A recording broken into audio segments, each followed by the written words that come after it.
Olá pessoal, olá alunos do sétimo ano, bom dia para vocês. Me chamo Anderson Antônio, professor de História, e a nossa aula de hoje será sobre o Renascimento e o Humanismo, ok? Então vamos entender tudo sobre a Idade Moderna, o início da Idade Moderna, o Renascimento e o Humanismo, a passagem da Idade Média, né, a época do feudalismo, para a Idade Moderna, certo? Então vamos iniciar a partir de agora a nossa aula.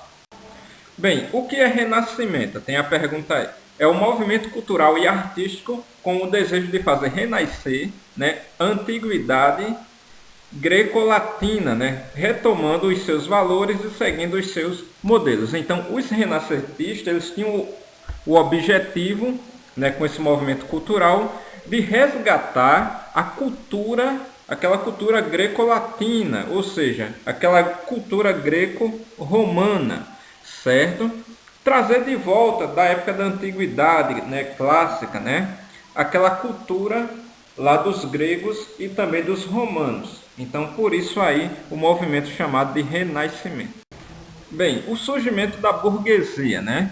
Então, muitos camponeses atraídos pela promessa de prosperidade transferiram-se para os burgos, né?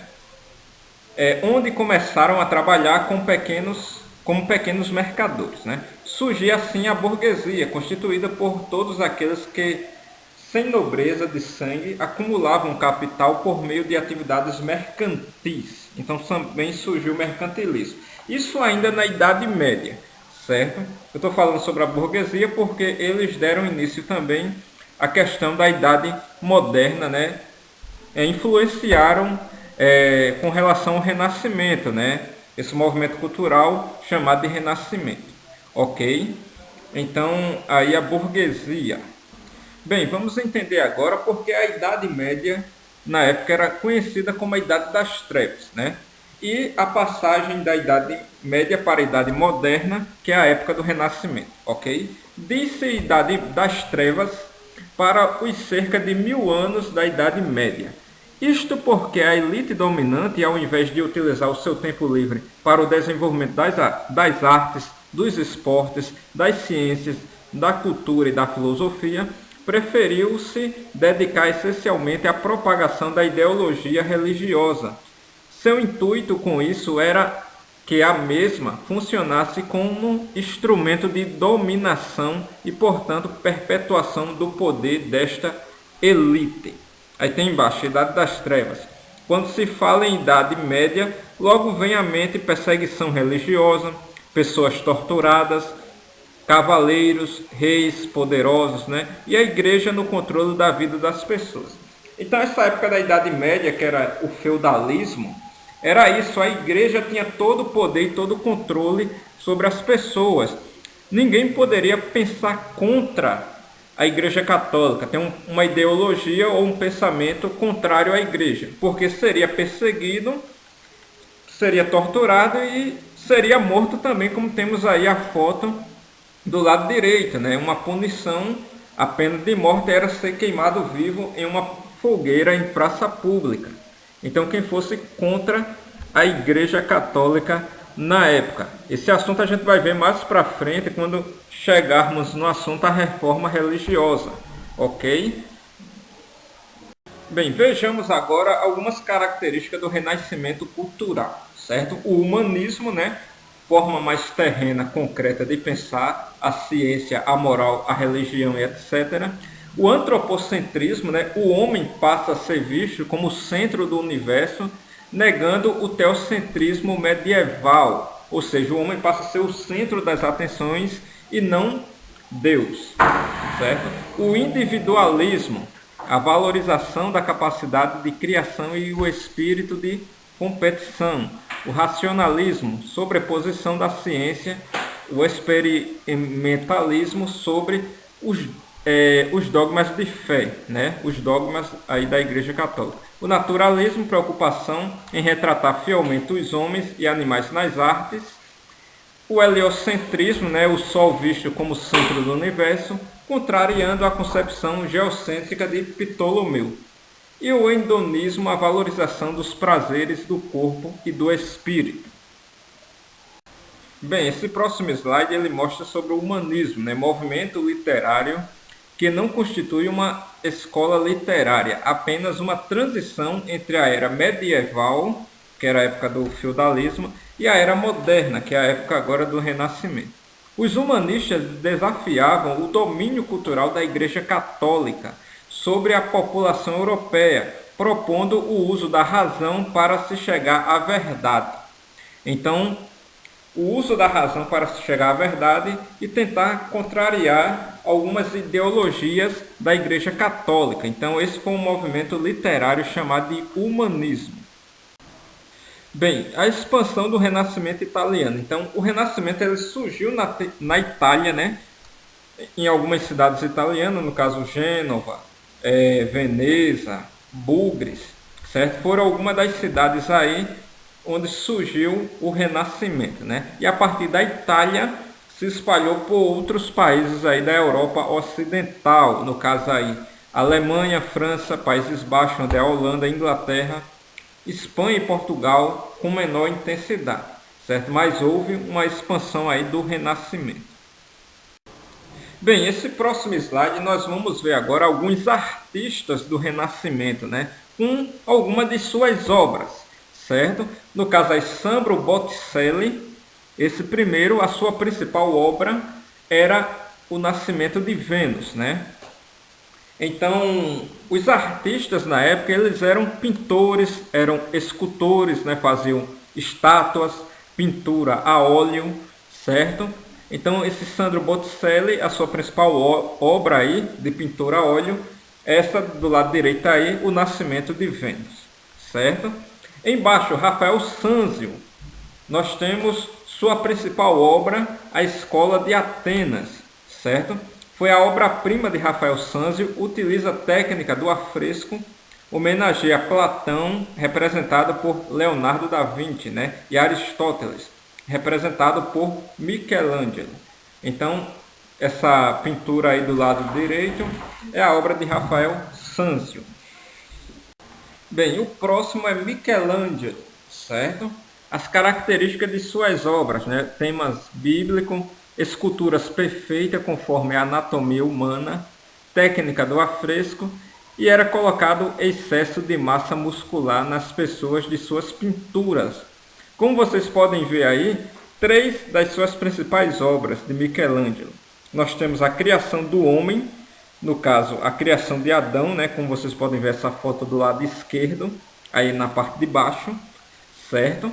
É uma das suas obras, a criação de Adão, muito famosa essa pintura desse quadro aí. Essa do meio é a escultura de Davi. Geralmente os artistas do Renascimento eles eram muito de fazer esculturas de pessoas nuas, né? Das figuras, como vocês podem ver aí a figura de Davi, certo? Então, isso era uma característica do Renascimento, uma cultura também da antiga Grécia e da antiga Roma, certo? Então, eles resgataram esse tipo de cultura, portanto, aí o Renascimento. E o teto da Capela de Sistina, como vocês podem ver, pinturas feitas no teto de capelas, igrejas, de construções, certo? Então, essas foram algumas das suas obras de Michelangelo. Bem, e agora, para finalizar, Leonardo da Vinci, certo? Esse é o mais famoso, né, dos artistas do Renascimento. Característica das suas obras, né? Todas as suas obras possuem uma analogia a mais. Aplicava a técnica do número de ouro. Usava várias equações matemáticas em suas obras. Usava a técnica do afresco e temas bíblicos. Então veja que era bem complexo as obras de Leonardo da Vinci, certo? Bem detalhado. Então, algumas de suas obras, nós temos aí A Última Ceia, que é uma das mais famosas do mundo, nessa pintura desse quadro aí, né, que foi pintada em uma parede, foi encomendada pela igreja. Então, aí a Santa Ceia, né, Jesus Cristo aí com os apóstolos, certo? Então, essa pintura aí da Última Ceia, feita por Leonardo da Vinci. E a mais famosa de todas, né, a Mona Lisa, né, a mulher da pintura que se chamava Lisa, né, Da Vinci aplicou nessa obra o número de ouro, certo? Que eram cálculos e equações aí matemáticas. E o homem Trituviano, que é essa figura aí do homem que vem, o nome vem de um homem chamado Vitruvius, né? Naquela época os gregos buscavam medidas perfeitas. Então eles eram artistas que buscavam a perfeição em suas técnicas, ok? Bem, na época do Renascimento os artistas não eram só os pintores. Também tinham escritores, né, de obras literárias, como Shakespeare, né, que fez várias obras literárias, mas as principais, citei aqui duas principais, o Rei Lear, certo? E a obra de Romeu e Julieta, que é uma das mais famosas aí do mundo, né? Luís de Camões, né? Várias obras, a principal delas, os Lusíadas, certo? Miguel Cervantes, a sua principal obra de Dom Quixote de La Mancha, e Fernão Mendes Pinto, como sua principal obra aí, A Peregrinação, ok? Bem, nessa época também tinham os cientistas do Renascimento. Também eles se destacavam, certo? Então, vamos entender o que foi a teoria do geocentrismo e também a teoria do heliocentrismo. Primeiramente, vamos entender a teoria do geocentrismo. A teoria geocêntrica, também chamada de sistema ptolomaico, né, foi elaborada pelo astrônomo grego Cláudio Ptolomeu, né, no início da era cristã. Conforme essa teoria, a Terra está no centro do sistema solar e os demais astros orbitam ao redor dela. Essa teoria foi defendida pela Igreja Católica. Então vejam, essa teoria de Ptolomeu foi criada na época da era cristã, certo? E ela defendia que a Terra era o centro do sistema solar e a Lua, junto com os planetas e o Sol, giravam ao redor da Terra. Então, essa era a teoria do geocentrismo, muito defendida pela Igreja Católica. Então, se a Igreja defendia essa teoria, ninguém poderia ser contra essa teoria aí, defendida pela Igreja Católica. Ok? Agora, vamos entender o outro lado, que é a teoria do heliocentrismo. Aqui a teoria do heliocentrismo, né, é o nome do modelo estrutural cosmológico que coloca o Sol no centro do universo e opõe-se ao geocentrismo, muito defendido pela Igreja Católica, né, que colocava a Terra como centro do universo, né, formulada por Nicolau Copérnico, isso no século XV.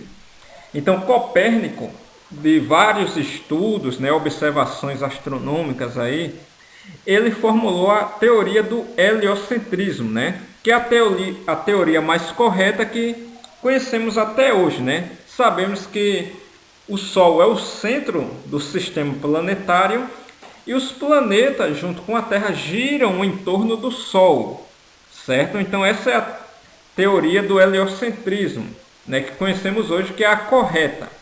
Mas só que a Igreja Católica defendia a do geocentrismo, a outra, que a Terra era o centro do universo e não o Sol. E é claro, quem fosse contra as ideias da Igreja Católica seria perseguido, seria condenado à morte, teriam as suas punições. E por fim nós temos Galileu Galilei, um famoso cientista da época, certo? Em meados do século XVI, o cientista Galileu Galilei aprimorou as ideias formuladas por Nicolau Copérnico e defendeu a teoria do heliocentrismo, em que o Sol era o centro do universo e a Terra e os demais planetas giram em torno da estrela, no caso em torno do Sol. Na época, a Igreja defendia o geocentrismo, certo? Em que a Terra era o centro do universo e o Sol, junto com os planetas, giravam ao redor da Terra.